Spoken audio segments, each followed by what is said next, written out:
નમસ્કાર વિદ્યાર્થી મિત્રો, સરસ્વતી ગ્રુપ ઓફ એજ્યુકેશન દ્વારા ચાલતા આ ઈ લર્નિંગ પ્રોગ્રામમાં હું બ્રિજેશ સાકડેજા ફરી એકવાર આપ સૌનું હાર્દિક સ્વાગત કરું છું. આપણે ધોરણ 12 ની અંદર ફિઝિક્સ ની અંદર એટલે કે ભૌતિક વિજ્ઞાન ની અંદર ચેપ્ટર નંબર 14 નો અભ્યાસ કરતા હતા કે જેનું નામ છે સેમિકન્ડક્ટર્સ. તો આપણે આગલા 6 લેક્ચર ની અંદર આપણે જોઈએ કે કેવી રીતે આપણે ઇલેક્ટ્રોનનો પ્રવાહ નિયંત્રિત કરવા માટે પહેલા આપણે નિર્વાત નળીનો એટલે કે વેક્યુમ ટ્યુબનો ઉપયોગ કરતા હતા. એમાં આપણે જોયું કે વેક્યુમ ટ્યુબથી બનેલા ડાયોડ અને ટ્રાયોડ એ કઈ રીતે ઇલેક્ટ્રોનને રોકી શકે. ત્યારબાદ આપણે જોયું કે સેમિકન્ડક્ટર્સ ની રચના થઈ ને પછી આપણને ખબર પડી કે ભાઈ સેમિકન્ડક્ટર્સ જે છે એ તો બહુ અગત્યની વસ્તુ છે, કારણ કે એક જ ડાયરેક્શનમાં પ્રવાહ જવા દે છે. એટલે કે આપણે ધારીએ તો વાહક અને આપણે ધારીએ તો અવાહક તરીકે વર્તે છે. જો વિદ્યાર્થી મિત્રો, આયા હું કોઈ એક સેમિકન્ડક્ટર્સ લઉં, અર્ધવાહક, અહીંયા હું કોઈ વાહક લઉં અને અહીંયા હું કઈક અવાહક લઉં, તો આ ત્રણેયમાં પ્રવાહની દ્રષ્ટિએ બહુ મોટો ડિફરન્સ ક્યાં આવશે? તો કે યાદ રાખજો કે આપણે અર્ધવાહક છે એ હંમેશા એક જ દિશામાં પ્રવાહને વેવડાવે છે. બહુ અગત્યનો પોઈન્ટ થયો. જ્યારે વાહક પદાર્થોમાં તમે આ બાજુ કે આ બાજુ કોઈ પણ દિશામાં વિદ્યુત પ્રવાહ પસાર કરી શકો. તમે કોઈ લોખંડનો પાઇપ હોય તેને તમે બે છેડા આપો બેટરીના, તો એ વાહક તરીકે વર્તશે. હવે લોખંડના બે છેડાને ઉલટાવી દો તો પણ એ વાહક તરીકે જ વર્તશે.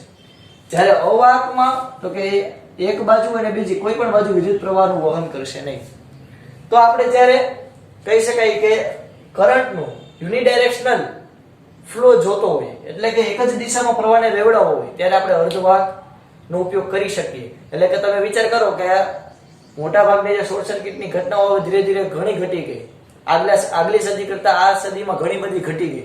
એનું કારણ તો કે આપણે જેટલા પણ આપણા ઇલેક્ટ્રોનિક સાધનો હોય એમાં આપણે અર્ધવાહકનો ઉપયોગ કરી એક દિશામાં પ્રવાહ જાય, કદાચ ઓવરલોડિંગ થાય તો બીજી દિશામાં પ્રવાહ આવે જ નહીં, કઈ માથાકૂટ જ નહીં. ઓકે, તો આ એક એનો બહુ અગત્યનો પોઈન્ટ થયો.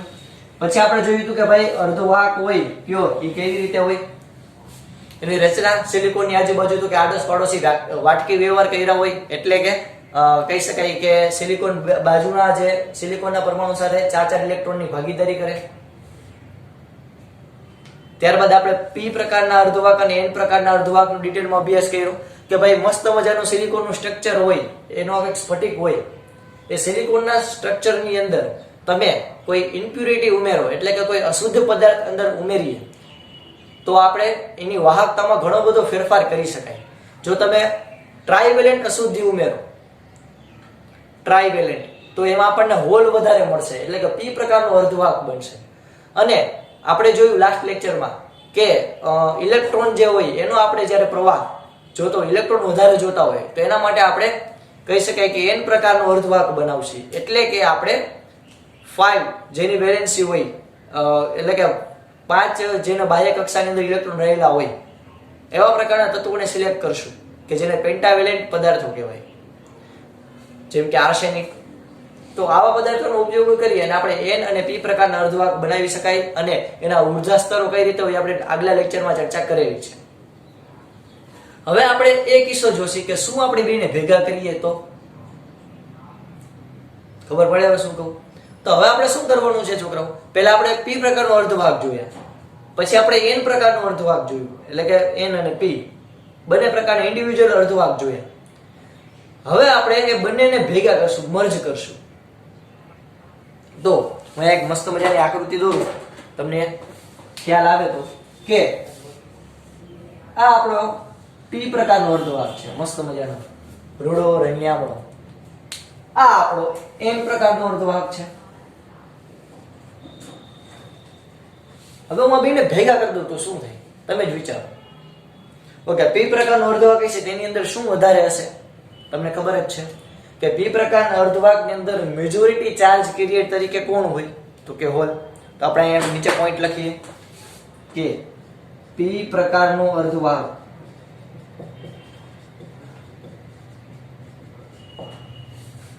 અહીંયા આપણે લખીએ એન પ્રકારનો અર્ધવાહક.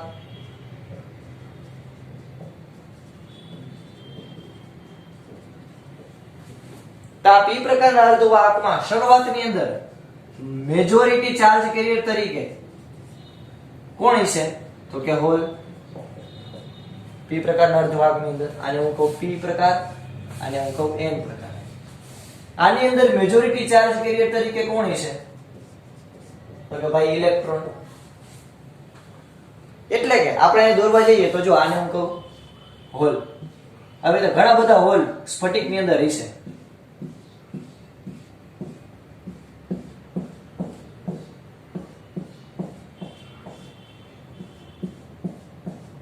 આવા ઘણા બધા હોલ સ્ફટિકની અંદર હશે તો કે બા હશે.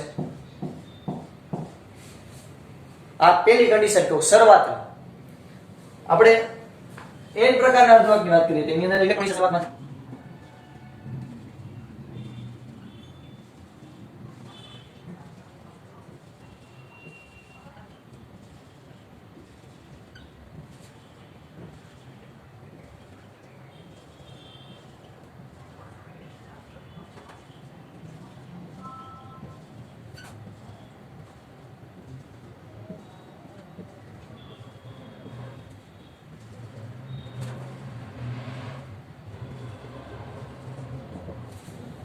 તો આમાં પી પ્રકારના અર્ધવાહકની અંદર હોલ વધારે હશે અને આની અંદર ઇલેક્ટ્રોન વધારે હશે.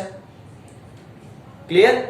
તો આપણે પી પ્રકારના અર્ધવાહકમાં હોલ અને આમાં ઇલેક્ટ્રોન વધારે હશે એ આપણને ખ્યાલ છે. હવે આની અંદર આપણને બધાને ખબર છે કે મુક્ત ઇલેક્ટ્રોન આપણને વધારાનો મળે. અરે યાર તમે ભૂલી ગયા કે n પ્રકારનો અર્ધવાહક હોય તો n પ્રકારના અર્ધવાહકની અંદર આપણને ખબર છે કે 1 2 3 અને 4 આ સિલિકોનનો પરમાણુ હોય. સોરી, આર્સેનિક નો પરમાણુ હોય તો આર્સેનિક નો પરમાણુ એ નજીકના સિલિકોન પરમાણુ સાથે આવી રીતે બંધ બનાવે. આપણને બધાને ખબર છે આવી રીતે. હવે આર્સેનિક ને કેટલા પરમાણુ હોય છે? 5. ઇલેક્ટ્રોન કેટલા છે બાહ્ય કક્ષામાં? 5. તો 4 તો અહીંયા બંધાઈ ગયા.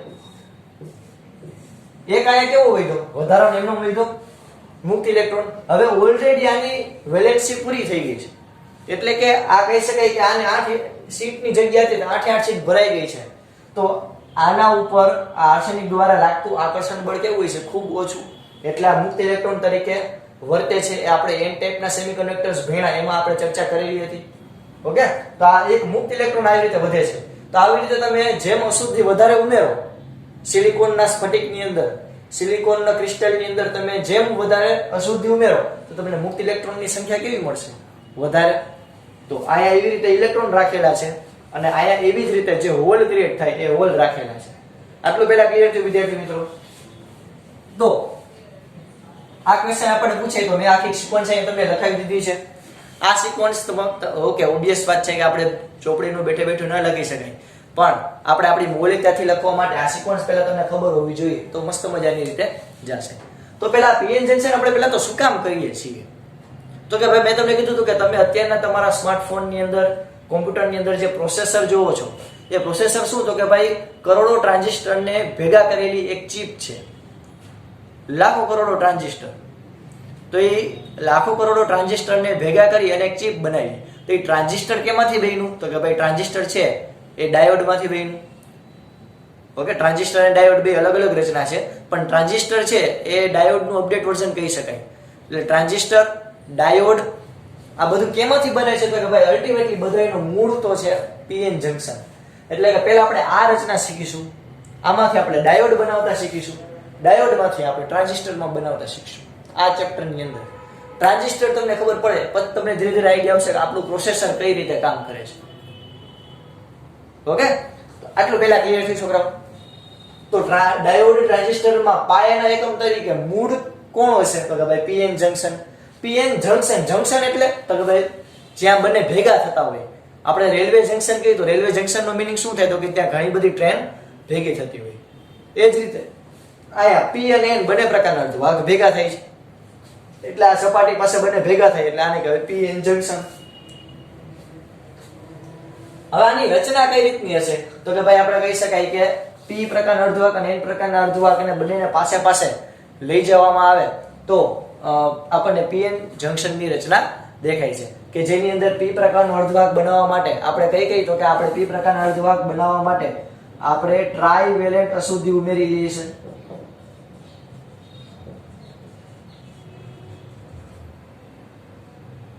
અને n પ્રકારનું અર્ધવાહક બનાવવા માટે આપણે પેન્ટાવેલેન્ટ અશુદ્ધિ ઉમેરેલી છે.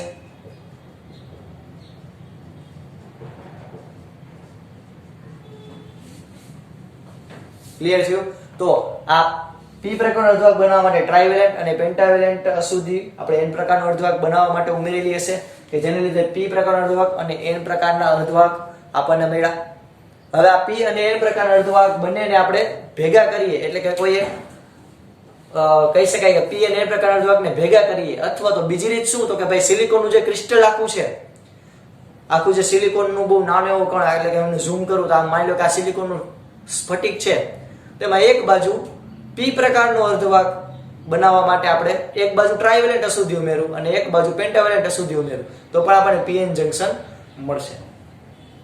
તો આ pn જંકશન ડાયોડ માં એવું શું થાય છે કે જેનો જેથી આપણે આવા બધા સાધનો બનાવી શકાય અને આપણે આવી બધી પ્રોસેસર જેવી કે બધા ઓપરેશન ડેટા હેન્ડલિંગ ના ને બધા કરે છે એ આપણે કરી શકાય.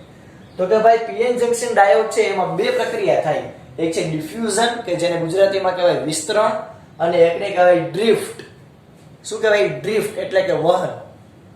આપણે ડ્રિફ્ટ વેગ ભણી ગયા એવી રીતે ડ્રિફ્ટ એટલે કે વહન. પહેલા આટલું ક્લિયર થયું? તો બે અગત્યની પ્રક્રિયાઓની અંદર થાય છે ડિફ્યુઝન અને ડ્રિફ્ટ. આની અંદર એક અગત્યનો પોઈન્ટ શું તો કે ભાઈ એકમ કદ દીઠ રહેલા ઇલેક્ટ્રોનની સંખ્યાને કહેવાય ઇલેક્ટ્રોન સંખ્યા ઘનતા. તમારું જે સ્ફટિક છે, તમારું જે આ pn જંકશન છે એમાં એકમ કદ દીઠ એટલે કે કોઈ માની લો કે હું આટલો વિસ્તાર લઈ લઉં તો આટલા વિસ્તારમાં કેટલા ઇલેક્ટ્રોન છે એમ એટલે એકમ કદ દીઠ રહેલા ઇલેક્ટ્રોનની સંખ્યાને કહેવાય ઇલેક્ટ્રોન સંખ્યા ઘનતા અને એકમ કદ દીઠ રહેલા હોલની સંખ્યાને કહેવાય હોલ સંખ્યા ઘનતા. ઓકે, તો આવા ક્વેશ્ચન આપણને પૂછે તો આપણને ખબર પડવી જોઈએ. એકમ કદ દીઠ જેટલા હોલ હોય એને કહેવાય એની હોલ સંખ્યા ઘનતા અને એકમ કદની અંદર તમે જેમ સુધી વધારે ઉમેરશો તો ઇલેક્ટ્રોન વધારે આવશે તેને કહેવાય ઇલેક્ટ્રોન સંખ્યા ઘનતા. તો આ pn જંકશન બનવાની ઘટના દરમિયાન p અને n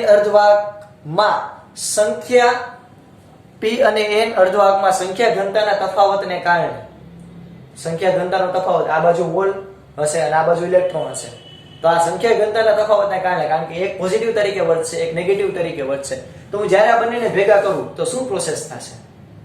હું એક સિમ્પલ વાત કહું કે આવી કોઈ એક ચેમ્બર છે. આ ચેમ્બરની ઉપર આપણે દીવાલ રાખેલી છે. અહીંયા આપણે કોઈ એક ગેસ ભરેલો છે કે જેનું નામ કીધું G1 અને આ બાજુ મેં એક ગેસ ભરેલો જેનું નામ કીધું G2. જેવી હું આ દીવાલ હટાવી લઉં તો આ ગેસ છે એ આવી રીતે પ્રસરાશે આગળ અને આ ગેસ છે આવી રીતે પ્રસરાશે આગળ તો બંને ક્યાં સુધી ભેગા થતા જશે? જ્યાં સુધી એક સંતુલન ન સ્થપાય ત્યાં સુધી આ બંને ગેસ આવી રીતે વહેવાનું ચાલુ રાખશે. તમે પ્રેક્ટિકલી પણ જોઈ શકો કે આપણા ફોર એક્ઝામ્પલ તમે જે બેઠા છો એ રૂમમાં ઓક્સિજન ભરી દેવામાં આવે ફૂલે ફૂલ હોય જ જો કે અને બાજુના કોઈ રૂમ છે એમાં ક્લોરીન અતિશય વધારે ભરી દેવામાં આવે અને પછી દિવાલ હટાવવામાં આવે તો બારણું ખોલવામાં આવે તો આપણને ખબર છે કે એક બાજુથી કહી શકાય બંને બાજુથી વાયુઓનું આદાન પ્રદાન થાય. ક્યાં સુધી? તો કે જ્યાં સુધી બંને ઇક્વલ ન થઈ જાય. આટલું પેલા ક્લિયર? બસ આવી જ સેમ પ્રક્રિયા ક્યાં થશે? અહીંયા. તો આ p પ્રકારનો અર્ધવાહક છે એ હોલ વધારે જનરેટ એમાં હોલ છે અને આમાં ઇલેક્ટ્રોન છે એટલે આ બાજુ પોઝિટિવ છે અને આ બાજુ નેગેટિવ છે. તો તમે જ કહો મને શું થશે સૌથી પહેલા જ્યારે આપણે ભેગા કરીએ તો કે હવે આપણે વર્ણવશી ડિફ્યુઝનની પ્રક્રિયા. ડિફ્યુઝન એટલે તો કે વિસ્તરણ એટલે કે આલીપાથી માલીપા જવું. તો અહીંયાથી ઇલેક્ટ્રોન કઈ બાજુ ગતિ કરશે? આ બાજુ ગતિ કરશે. ખોટું બોલો છો એલા શું? આયા ઇલેક્ટ્રોન તો n ટાઈપમાં છે ને અત્યારે. ઇલેક્ટ્રોન ક્યાં છે અત્યારે? આ n ટાઈપમાં. તો યાર તો ઇલેક્ટ્રોન ક્યાં જશે? તો કે ઇલેક્ટ્રોન તો આલીપાથી માલીપા આવશે એટલે કે અહીંયા ઇલેક્ટ્રોન છે અહીંયા હોલ છે. હોલ પોઝિટિવ ચાર્જ તરીકે કામ કરે તો ઇલેક્ટ્રોનને નજીકના રહેલા ઇલેક્ટ્રોનને શું કરે છે? ખેંચતા છે. અહીંયા ખેંચાય છે. તો અહીંયાથી ઇલેક્ટ્રોન આ બાજુ ગતિ કરશે.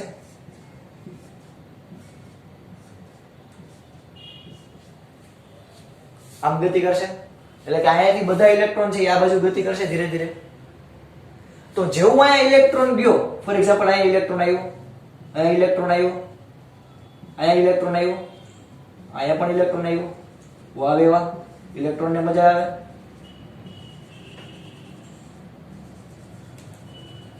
તો જેવું અહીંયા ઇલેક્ટ્રોન આવ્યા તો અહીંયા શું રચાણું? હોલ.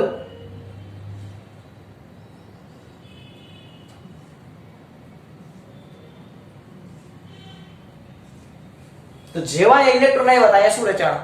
હોલ. ક્લિયર થયું? ઓકે. જેવા અહીંયા હોલ આવ્યા એટલે હવે જો આ ઇલેક્ટ્રોન ને બે પ્રકારે આકર્ષણ લાગશે. એક તો આ બાજુથી પણ આકર્ષણ લાગશે કારણ કે આ બધા હોલ જ છે. આ બધા ચાલો ભાઈ મારી જગ્યાએ બેસી જાઓ. અને આ બધા અહીંયા જે પોઝિટિવ ચાર્જ આવ્યા એ પણ આ આકર્ષણ અગર થશે. તો અહીંયા ઇલેક્ટ્રોન છે એને બેયનું આકર્ષણ લાગતું હશે, આનું એઝ વેલ એઝ આનું.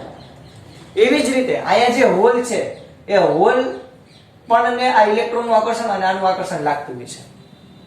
તો આવી જ રીતે તમે એવો પ્રોસેસ સમજી શકો કે બધા ઇલેક્ટ્રોન છે આવી રીતે મૂવમેન્ટ કરી અને આ બાજુ આવતા જાય, એટલે કે માલિપાથી આલિપા આવતા જાય. ઓકે. અને એવી જ રીતે અહીંયા અહીંયા બધા હોલ છે આ બાજુ શિફ્ટ થતા જાય. તો જેને કારણે થોડાક સમય પછી શું થાય તો કે થોડાક સમય પછી અહીંયા બધા ઇલેક્ટ્રોન આવી જાય, ઇલેક્ટ્રોનનું સ્તર રચાશે. હવે જો થોડુંક ઇલેક્ટ્રોનનું સ્તર રચાશે ને તો હવે આગળ શું પ્રોસેસ થશે એ કહું. અને અહીંયા આવી રીતે થોડાક હોલ રચાઈ જશે. તો અહીંયા ઇલેક્ટ્રોનનું સ્તર રચાણું, એવી જ રીતે અહીંયા હોલનું સ્તર રચાણું. હવે પ્રોસેસ શું થશે તો કે જો હવે અહીંયાથી બધા હોલને અહીંયા જવું છે, અહીંયાથી બધા હોલને અહીંયા જવું છે, નો ડાઉટ અહીંયા સુધી જશે, પણ પછી અહીંયા એને હોલનું અપાકર્ષણ લાગશે.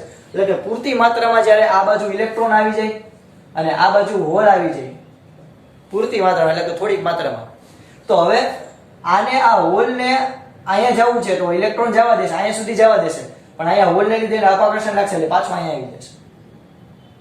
એટલે આખું એક કહી શકાય કે આટલું જ સ્તર બનશે. ભાઈ ઘણા પ્રશ્ન થાય કે સાહેબ અહીંયાથી તો બધા હોલ ધીરે ધીરે અહીંયા આવી જાય, અહીંયા આવી જાય, તો આખું થોડીક વાર પછી પી છે એન થઈ જાય અને એન છે એ પી થઈ જાય.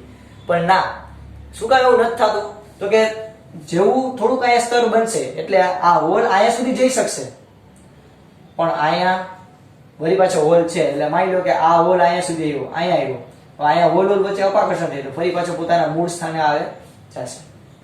એવી જ રીતે આ ઇલેક્ટ્રોન છે, આ ઇલેક્ટ્રોન ને અહીંયા જવાનું મન થયું તો આ હોલમાં બેસી જશે, અહીંયા હોલમાં બેસી જશે, પછી અહીંયા તો નહીં જઈ શકે કારણ કે ઇલેક્ટ્રોન વચ્ચે અપાકર્ષણ થાય.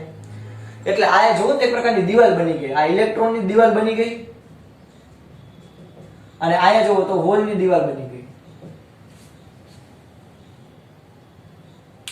એટલે આ કેના જેવું તો કે ભાઈ માની લો કે આ બધે છોકરાઓ, આ બધી છોકરીઓ, બધાને પસંદ કરવાની વાત કરી કે ભાઈ તમને મનપસંદ હોય એ વ્યક્તિ પહેલા જોવા માંડો, તો અહીંયાથી બધી છોકરીઓ છે છોકરાઓને જોવા માટે આ બાજુ આવશે અને અહીંયાથી બધા છોકરાઓ છોકરીઓને જોવા માટે અહીંયા આવશે લગ્ન. તો હવે અહીંયા જે ગર્લ્સ ઊભા છે તો આ બોયઝ આ ગર્લ્સ સિવાય પાછળના ગર્લ્સને નહીં જોઈ શકે. તો બધા આડી આવી છે તો દિવાલ જેવું થઈ જાય, એક દિવાલ બની જાય તો દિવાલની ઓલી બાજુ શું છે એ જોઈ શકશે નહીં, ખબર પડે પેલા. ઓકે. તો ઇલેક્ટ્રોનની દિવાલ અને હોલની દિવાલ આખી રચાઈ ગઈ. તો તમે હવે ધ્યાનથી અવલોકન કરો તો જો અહીંયા એક પ્રકારનું એક સ્તર રચાણું. આપણું જે મેઇન ઓરિજિનલ જે કહી શકાય કે સ્તર હતું એ કઈ રીતનું હતું તો કે ભાઈ આ પોઝિટિવ તરીકે કામ કરે, આ નેગેટિવ તરીકે કામ કરે. તો આ આપણું વિદ્યુત ક્ષેત્ર હતું અને એને લીધે જે પ્રવાહ ઉત્પન્ન થાય, આ વિદ્યુત ક્ષેત્રને કારણે કંઈક તમને પ્રવાહ મળશે. એ પ્રવાહ કઈ બાજુ મળશે તો કે વિરુદ્ધ દિશામાં. ઓકે. આને કહેવાય ડિફ્યુઝન ને લીધે જે વિદ્યુત ક્ષેત્ર ઉત્પન્ન થયું એને ઈ કહીએ આપણે, અને એને લીધે જે પ્રવાહ ઉત્પન્ન થયો વિદ્યુત ક્ષેત્રની વિરુદ્ધ દિશામાં પ્રવાહ છે, ઇલેક્ટ્રોન આ બાજુ ગતિ કરતા હતા શરૂઆતમાં ત્યારે, આઈડી એટલે કે ડિફ્યુઝન પ્રવાહ.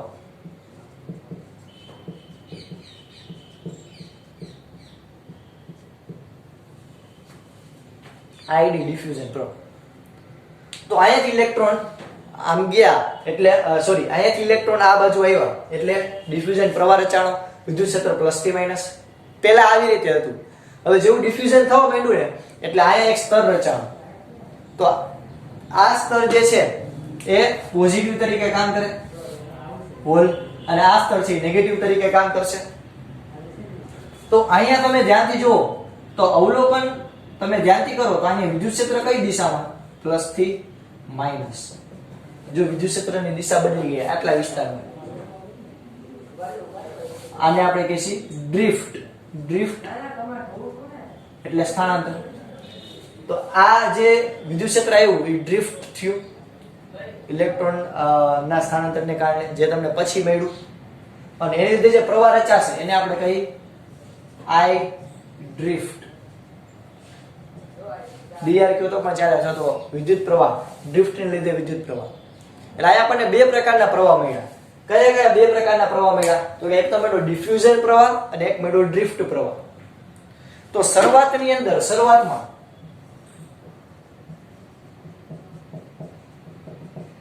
ડિફ્યુઝન પ્રવાહ વધારે છે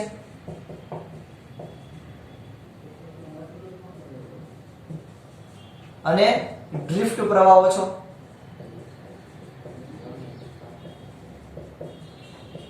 શરૂઆતની અંદર આ સ્તર જ્યારે બન્યું જ નહોતું, પેલા આયા બધે હોલ અને આયા બધા ઇલેક્ટ્રોન હતા, તો શરૂઆતની અંદર બધા ઇલેક્ટ્રોન ધડાધડ શરૂઆતની અંદર બહુ ફટાફટ બધા ઇલેક્ટ્રોન આ બાજુ આવવા માંડે. હાલો ભાઈ વેલા તે પહેલાના ધોરણે આયા બધે બેસી જાવ, એ બધાનું ફિક્સ લગન થઈ જાય. તો આ બાજુ બધે ફટાફટ આવવા માંડ્યા, અને એવી રીતે સેમ એઝ હોલ બધા ફટાફટ આ બાજુ જવા માંડ્યા. તો શરૂઆતની અંદર તો પેલા ડિફ્યુઝન પ્રવાહ વધારે હોય અને ડ્રિફ્ટ પ્રવાહ એટલે કે આ સ્તર પેલા તો રચાણું જ ન હોય શરૂઆતમાં, તો એ તમને પેલા તો શૂન્ય હોય, ધીરે ધીરે વધતું જાય. હવે જેમ જેમ અહીંયાથી બધા ઇલેક્ટ્રોન આ બાજુ આવતા જાય એમ ડ્રિફ્ટ પ્રવાહનું મૂલ્ય વધતું જાય, અને અહીંયાથી આ બાજુ હોલ જેમ આવતા જાય એમ ઓબ્વિયસ વાત છે ડ્રિફ્ટ પ્રવાહનું મૂલ્ય વધતું જાય. તો ડ્રિફ્ટ પ્રવાહ ઓછો અને ડિફ્યુઝન પ્રવાહ વધુ. ઓકે, હવે ધીરે ધીરે આ પ્રોસેસ ચાલતી રહે અને બધા ઇલેક્ટ્રોન એક સમય અહીંયા આવતા રહ્યા અને અહીંયા બધા હોલ છે એક સમય અહીંયા આવતા રહ્યા. આ પ્રોસેસ ચાલતી રહે ક્યાં સુધી? તો કે જ્યાં સુધી ડિફ્યુઝન પ્રવાહ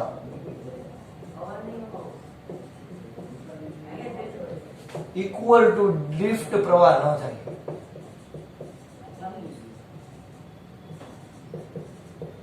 ત્યાં સુધી આ પ્રોસેસ ચાલુ રહે. છેલ્લે આપણને શું મળવું જોઈએ? તો કે ડિફ્યુઝન પ્રવાહ ઇઝ ઇક્વલ ટુ ડ્રિફ્ટ પ્રવાહ.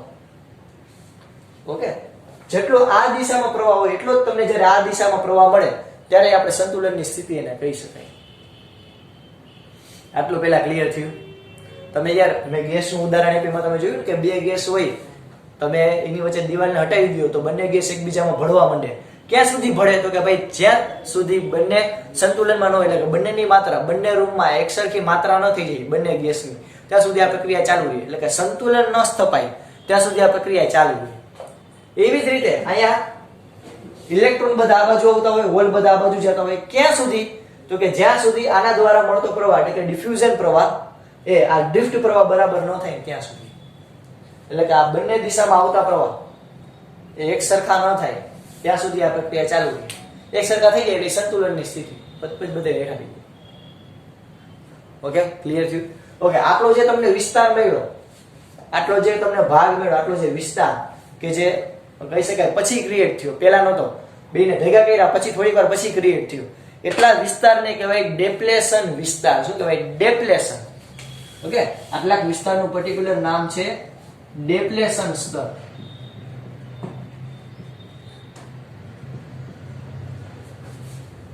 ડેપ્લેશન સ્તર. ઓકે, અહીંયા આપણે ઓલરેડી વોલ્ટેજ આપ્યા હોય બહારથી, પોઝિટિવ અને નેગેટિવ. કદાચ મેં અહીંથી બહારથી વોલ્ટેજ આપ્યો હોય, આપણે આગળ હમણાં જોઈશું, તો એ રીતે આપણે બહારથી આપેલા વોલ્ટેજ છે. પણ એને લીધે જે વિદ્યુત ક્ષેત્ર રચાણો અને પ્રવાહ આ બાજુ, પ્રવાહ કઈ આ બાજુ રચાણો, તો પ્રવાહ ક્યારે રચાય? જ્યારે તફાવત ક્રિએટ થાય તો જ. તમે વિચાર કરો કે પ્રવાહ ક્યારેય રચાતો ન હોય, ક્યારે? તો કે જ્યારે વોલ્ટેજ ન હોય. જ્યારે પણ પ્રવાહ રચાય એનો મતલબ એમ કે તફાવત ક્રિએટ થયો, એક બાજુ વધુ ને એક બાજુ ઓછું છે.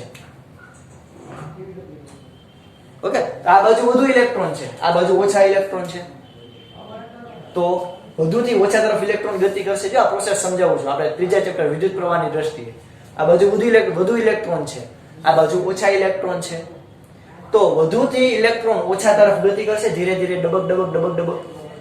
એને લીધે જે પ્રવાહ રચાણો એને આપણે કીધું હતું આઈ ડ્રિફ્ટ, એટલે કે ડ્રિફ્ટ વિદ્યુત પ્રવાહ.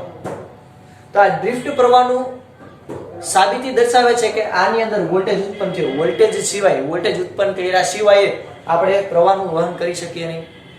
તો આ બાજુ વધુ વોલ્ટેજ હશે, આ બાજુ ઓછા વોલ્ટેજ હશે.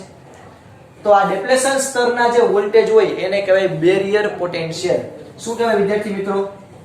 તો કે આને કહેવાય, અહીંયા કંઈક લખું છું કે ડિપ્લેશન સ્તરના કારણે, ડિપ્લેશન સ્તરના લીધે ઉદ્ભવતા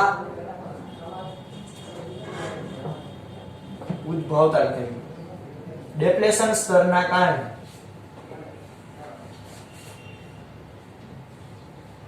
રચાતા વિદ્યુત સ્થિતિમાનના તફાવતને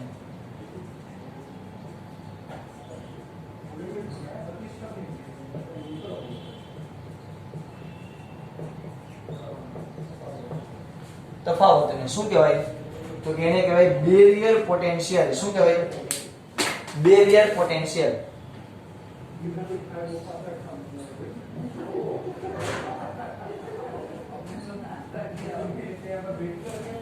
શું કહેવાય છોકરાઓ? Barrier potential. બેરિયર એટલે તો કે ભાઈ બેરિયર એટલે આ આખો જે વિસ્તાર બન્યો એને કહેવાય બેરિયર, પટ્ટો. પોટેન્શિયલ એટલે તો કે આ પટ્ટાનો વોલ્ટેજ એને કહેવાય બેરિયર પોટેન્શિયલ.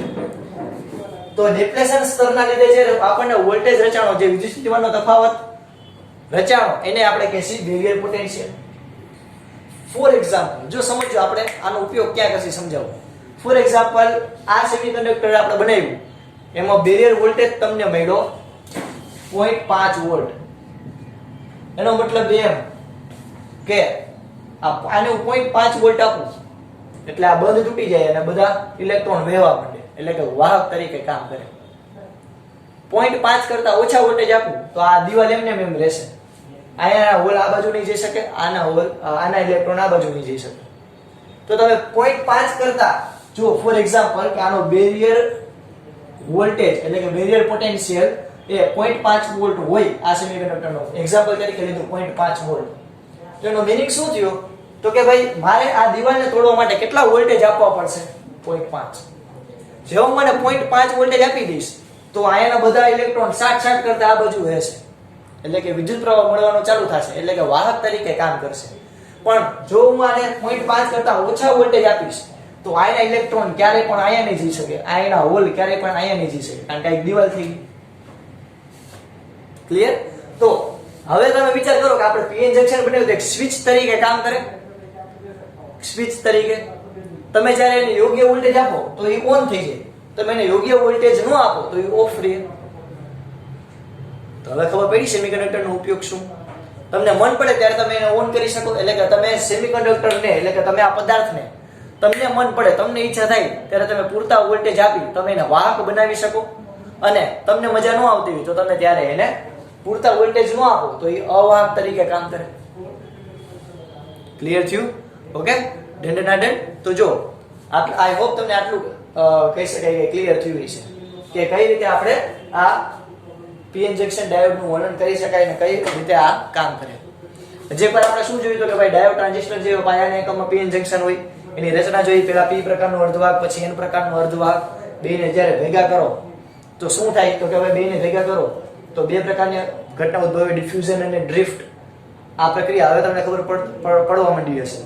એકમ કદ દીઠ રહેલા ઇલેક્ટ્રોનની સંખ્યાને કહેવાય ઇલેક્ટ્રોન સંખ્યા ઘનતા, એટલે કે તમે કેટલી અશુદ્ધિ ઉમેરી અલ્ટિમેટલી. અને એકમ કદ દીઠ રહેલા હોલની સંખ્યાને કહેવાય હોલ સંખ્યા ઘનતા. ડિફ્યુઝનની પ્રક્રિયા આપણે વર્ણવી કે શરૂઆતમાં બધા હોલ આયા અને ઇલેક્ટ્રોન આયા હતા.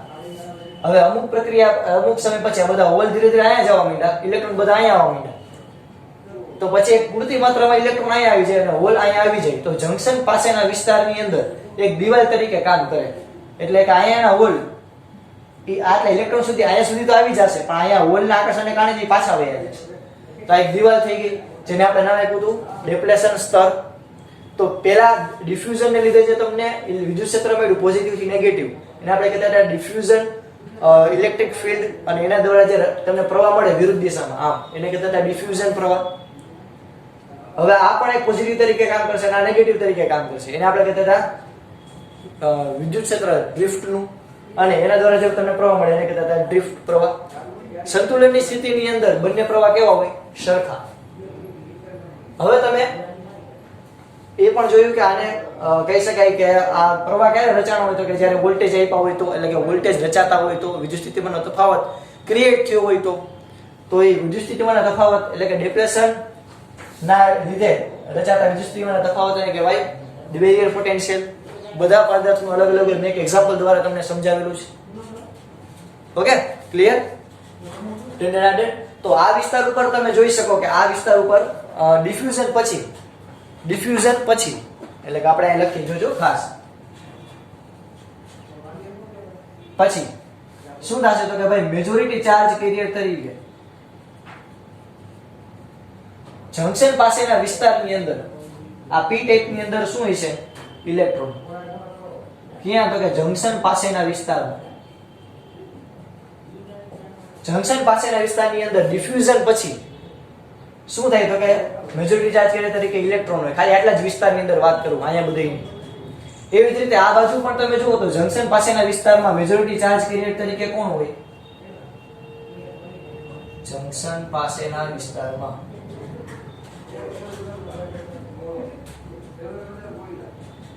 મેજોરિટી ચાર્જ કેરિયર તરીકે કોણ હશે? તો કે મેજોરિટી ચાર્જ કેરિયર તરીકે હશે ઓર.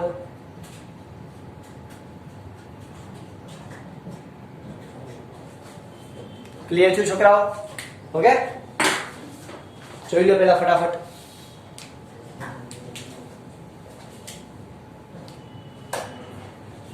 આને આપણે કઈ રીતે લખી શકાય તો કે જો આનો આપણે ગ્રાફ દોરવા જઈએ, તો એવી રીતે કહી શકાય કે આ બાજુના વોલ્ટેજ વધારે, આ બાજુના વોલ્ટેજ ઓછા, બેરિયર પોટેન્શિયલમાં આપણે કહીએ તો આનો ગ્રાફ આપણે આ રીતે દોરી શકાય. આ બધું પહેલા લખી નાખજો. આ તમે આકૃતિ પહેલા દોરી નાખો ફટાફટ. વિડિયો પોઝ કરી ઉભો રાખી જો.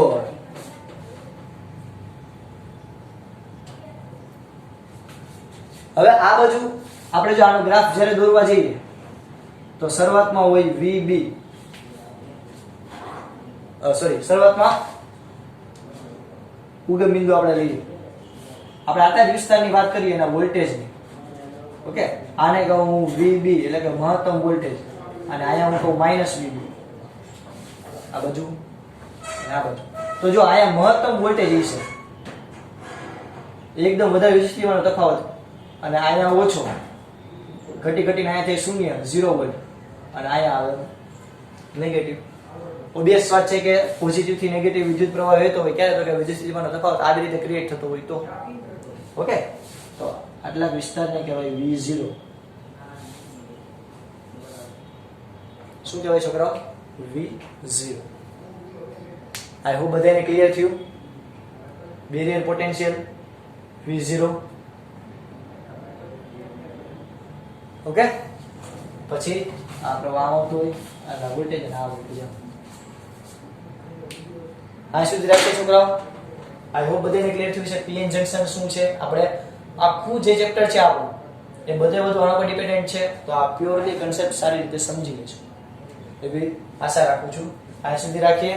જય ભારત, જય હિન્દ. બધું તમારા બુકની અંદર રંગબેરંગી પેનથી લખી લેજો.